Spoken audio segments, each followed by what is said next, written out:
أيها الأصدقاء، اليوم درسنا هو معرفة عدد الصفحات التي سوف ترسل إلى الطابعة لكي يتم طباعتها. لنفترض أنه لدينا هذه الطابعة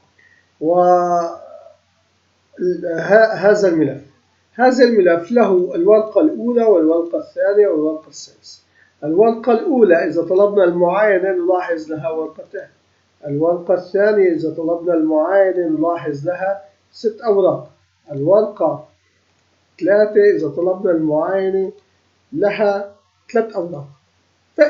إذا طلبنا السطر البرمجي الموجود نلاحظ أن الرسالة تظهر لنا بأننا سوف نطبع 11 ورقة. كيف تمت هذه العلاقة؟ لندرس الأسطر البرمجية سطر سطر ونلاحظ ما تم التسجيل فيها من أسطر. أولا نعطي المتغير قيمة 0، ثم نقول الورقة المفعلة، نذهب ونثبت الحركة الشاشة. تبدأ الحلقة تقول أن أي ملف موجود، أي ورقة عمل موجود في هذا الملف الإكسل، اذهب إليه، حدده، ثم عن طريق برمجة الماكرو خذ عدد الأوراق، ثم أضف هذا إلى المتغير. إنه كان 0 زائد البيج الذي استنتجناه pages، فإذا استنتجنا الرقم الأول. ثم الحلقة النكست تذهب إلى الورقة الثانية، الورقة الثالثة، فإذا في الأخير يستنتج عدد الأوراق التي يجب أن تطبع. لنأخذها سطر سطر ونلاحظ ما يسجل.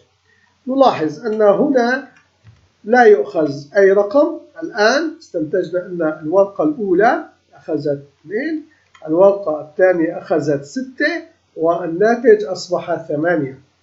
ونلاحظ الآن التغيير، فإذا الورقة الثالثة أخذت 3، الآن سوف تجمع صارت 11 وانتهت الأوراق كلها والناتج هو 11. وتذهب الورقة إلى الورقة الأساسية.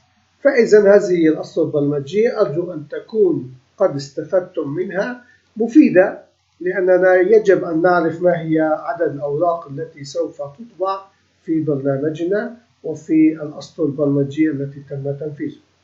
نلتقي غدا إن شاء الله مع فكرة برمجية جديدة بأمان الله.